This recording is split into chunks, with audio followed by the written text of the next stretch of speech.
अस्सलामुअलैकुम दोस्तों, पाण इन वक़्तु अधु रात थी आहे ऐं उस्ताद बुखारी डिग्री कॉलेज दादू जे अंदरि पाण मौजूदु आहियूं।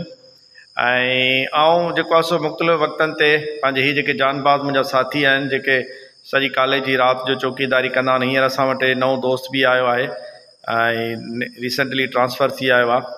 उन सां गॾु बि मुंहिंजो थोरो वक़्तु गुज़ारियूं ऐं हिनखे बि जेको आहे सो हिमत ॾियारियूं। ही दोस्त अॼु वेठा आहिनि ऐं स्पेशली हिते अचण जो जेको मक़सदु हूंदो आहे उहो सिर्फ़ु इहो हूंदो आहे त हिननि खे हिमत ॾियारिजे। राति जो टाइम आहे, ही अलॻि सां जेको आहे न्याज़ अलॻि हूंदो आहे ऐं जोयो साहब जेको आहे सो अलॻि वेहंदो आहे। ही सभु जेको आहे सो असांजे लाइ तमामु जेको आहे सो रेस्पेक्टेबल आहिनि, छो त हीअ असां ॾींहं जो त पंहिंजा कमकार करे हलिया था वञूं, पर हीअ राति जे टाइम ते सॼी राति अकेला हिते वेहनि था, चौकीदारी कनि था, शयुनि जी हिफ़ाज़त कनि था, ख़्यालु कनि था। यकीनन एजुकेशन डिपार्टमेंट जे अंदरि ही मोस्ट रेस्पेक्टेबल जेको आहे सो असांजो स्टाफ आहे ऐं जिन जे करे ही इदारा जेको आहे सो महफ़ूज़ आहिनि ऐं जिन जी महिनतुनि सां, काविशुनि सां ऐं जिन जे ओजागनि सां ही राति जो वॾो पहर थियो आहे। ऐं इन करे आउं राति जो देरि सां हिन दोस्तनि सां कचहरी करणु आयुसि। हुननि खे महसूसु थिए त आउं हिननि सां हर मामले में हर जॻह ते गॾु आहियां, ही पाण खे कॾहिं बि अकेलो न सम्झनि। यकीनन न्याज़ ॿियो ॿुधाए कीअं तबियत?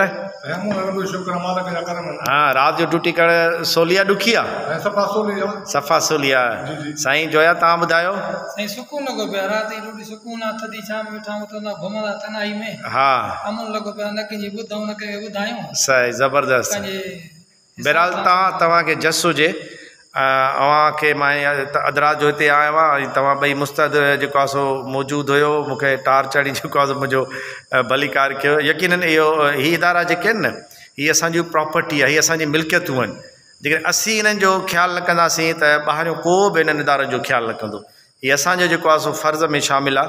मज़हबी, समाजी, इख़लाक़ी तौर ही असांजो फ़र्ज़ु आहे त असीं जिन इदारनि में कमु कयूं पिया, जिथां असांजी रोज़ी रोटी हले थी, असीं उन्हनि इदारनि जो ख़्यालु कयूं, उन्हनि जी जेको आहे सो हुरमत जो ऐं उन जो जेको आहे सो हिफ़ाज़त कयूं। तव्हांखे शाबस हुजे, जस लहो।